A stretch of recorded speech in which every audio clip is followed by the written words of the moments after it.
আসসালামু আলাইকুম। Cook and it ফুডের পক্ষ থেকে আমি লীরা সবাইকে জানাই স্বাগতম। Dalgona coffee.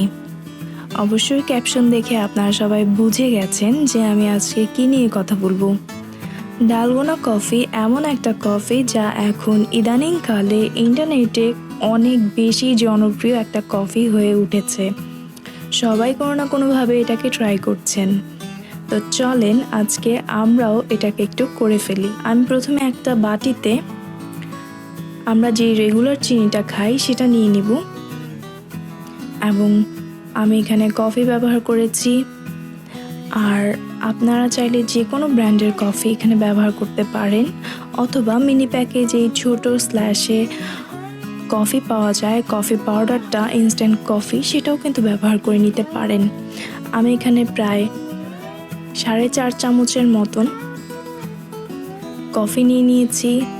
আপনারা আপনাদের প্রয়োজন অনুযায়ী কফি নিয়ে নেবেন। এবং আমি এখানে প্রায় 5 চা চামচের মতন চিনি নিয়ে নিয়েছি। এটা কিন্তু আমরা যে ঘরে রেগুলার চিনিটা খাই আমি সেটাই ব্যবহার করেছি। আমি এখানে ব্রাউন সুগার ব্যবহার করেছি। এখন এখানে আমরা যে কফি নিয়েছি এবং চিনি নিয়েছি সেটার সাথে আমি এখানে পানি অ্যাড করে দেব। এটা কিন্তু রুম টেম্পারেচারে থাকা পানি। একদম সহজ পদ্ধতিতে আজকে আমি দেখাবো। আমি এখানে প্রায় 4 চা চামচের মতন পানি নিয়ে নিয়েছি। এবার আমি একটা কাঁটা চামচ দিয়ে এটাকে খুব ভালো মতো করে ফেটে নেব। আপনারা চাইলে এখানে এগ বিটার, ফোমার অথবা উইক্স দিয়েও এই কাজটি করতে পারেন। আমি একদমই ইজি পদ্ধতিতে এটা দেখাচ্ছি। আসলে এই কফিটা এখন এতটাই জনপ্রিয় হয়ে উঠেছে, সবাই কোনো না কোনোভাবে চেষ্টা করছে, তাই আমিও চেষ্টা করেছি খুবই সহজ ওয়েতে আপনাদেরকে দেখানোর জন্য। এটাকে কাঁটা চামচ দিয়ে অথবা উইক্স দিয়ে যদি আপনি করেন, ফোম যে ভাবটা সেটা যদি করেন, কমপক্ষে 10 মিনিটের মধ্যেই পুরো কাজটা কমপ্লিট হয়ে যাবে। তবে যদি আপনি ইলেকট্রিক্যাল এগ বিটার অথবা ফোমার ইউজ করেন তাহলে কিন্তু প্রায় 3 থেকে 4 মিনিটের মধ্যেই এটা একেবারে ফ্লাফি ফোম হয়ে উঠবে। আর ইলেকট্রিক্যাল ফোমার ইউজ করলে, বিটার ইউজ করলে কিন্তু যেটা হবে যে আপনার কষ্টটা অনেকটা কমে যাবে। তবে এইভাবে ফোম করতে কিন্তু খুব বেশি একটা যে কষ্ট হয় তা কিন্তু নয়। আমি কিন্তু করেছি, খুব বেশি কষ্ট হয় না। এটাকে একটু ভালো করে বিট করলেই আপনারা দেখেন আমি কিন্তু খুব জোরে জোরে এটাকে ফ্যাটাচ্ছি। এটাকে খুব ভালো করে ফ্যাটালেই এটা খুব সুন্দর একটা ফোমি থকথকে ভাব চলে আসবে। দেখেন কথা বলতে বলতেই কিন্তু আমার এই ফোমি ভাবটা চলে এসেছে, অনেকটাই চলে এসেছে। তবে তারপরেও একটা কথা, যেটা আপনারা যদি মনে করেন যে এখানে আর একটু পানি অ্যাড করা লাগবে, যদি মনে করেন যেটা আর একটু ফ্লাফিনেস বাড়াতে চান, তাহলে কিন্তু মাঝে মাঝে একটু পানি 1 চা চামচ 2 চা চামচের মতন পানি অ্যাড করে নিতে পারেন। এই পর্যায়ে দেখেন এটা একদমই সাদা থকথকে একটা ফেনা ভাব চলে এসেছে। তারপরেও আমি আরও বিট করে যাচ্ছি যাতে এটা অনেক সুন্দর একটা টেক্সচার আসে। কি আর বলবো, এটা এতটাই ফেমাস একটা কফি হয়ে উঠেছে যে এটা না করলেই নয়। সবাই এখন এটাই করছে, তাই আমিও ভাবলাম যে আজকে এটাই করি। আমি এর আগেও বাসায় একবার এটাকে ট্রাই করেছিলাম, এটা অনেক বেশি মজার, তাই আমি ভাবলাম যে এটা আমার চ্যানেলের জন্য একবার করে রাখি। দেখেন এটা কিন্তু একদমই হয়ে গেছে, খুব সুন্দর একটা ফোমি টেক্সচার চলে এসেছে। আপনারা কিন্তু অবশ্যই, যারা এখনও ট্রাই করেননি, অবশ্যই একবার হলেও বাসায় ট্রাই করে দেখবেন। এটা খুবই সহজ একটা কফি। নর্মালি আমরা কফি তো অনেকভাবেই খাই, এটাও খাওয়াই যায়। আমি এই একই উপকরণ দিয়ে কিন্তু 3 ভাবে কফি করে দেখাবো। দেখেন এবার আমার ফোমটা প্রায় হয়েই গেছে। এখন আমি শুধু চারপাশ থেকে একটু ক্লিন করে নিচ্ছি।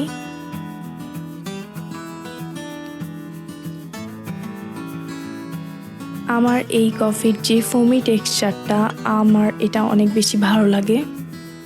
এটা এবার হয়ে গেছে। এবার আমি একটা কাপে দুধ নিয়ে এবার আস্তে আস্তে করে এই কফিটা ঢেলে দিচ্ছি। ভয় পাওয়ার কোনোই কারণ নেই, কারণ দুধের সাথে এই কফিটা একদমই মিলে যাবে না। কারণটা হচ্ছে, উপস, দেখেন আমি কথা বলতে বলতে কিন্তু একটু পড়েও গেছে আমার গ্লাসে। তবে এই কাজ করতে গেলে একটু খুঁটিনাটি ভুল তো হয়ই, এটা কোনো ব্যাপার না। আমাদের সবারই একটু ভুল হয়, একটু পড়ে যায়, একটু নষ্ট হয়। তবে এটাকে পরবর্তীতে আবার ক্লিন করেও নেওয়া সম্ভব। আমি যতটা সম্ভব পারছি ছড়িয়ে দিচ্ছি, স্প্রেড করে দিচ্ছি এবং এটাকে খুব ভালো করে মিলিয়ে নিচ্ছি। এর আগে আমি যেটা করেছিলাম সেটা কিন্তু রুম টেম্পারেচারে থাকা দুধের মধ্যে আমি এই ফোমি ভাবটা দিয়ে দিয়েছিলাম, ফোমি কফিটা। এখন আমি একটু গরম দুধ, মানে কফির জন্য যেরকম গরম থাকা লাগে সেই রকম টেম্পারেচারে থাকা দুধে আমি এই ফোমি কফিটা দিয়ে দিচ্ছি। একই উপকরণ দিয়ে 3 ভাবে আমি আজকে এটা করে দেখাবো। আগেরটা ছিল নর্মাল টেম্পারেচারের ডালগোনা কফি, এটা হচ্ছে হট ডালগোনা কফি। আমি কাঁটা চামচ দিয়ে সম্পূর্ণটা একটু স্প্রেড করে দেওয়ার চেষ্টা করছি।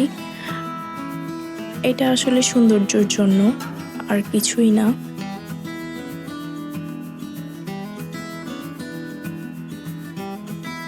এবারে আমি দুধে 1 টুকরা বরফ দিয়ে দিয়েছি এবং সেই কফির মিশ্রণটাও দিয়ে দিয়েছি। আসলে যে যেভাবে পছন্দ করেন এটাকে কিন্তু সেভাবেই বানিয়ে খেতে পারেন।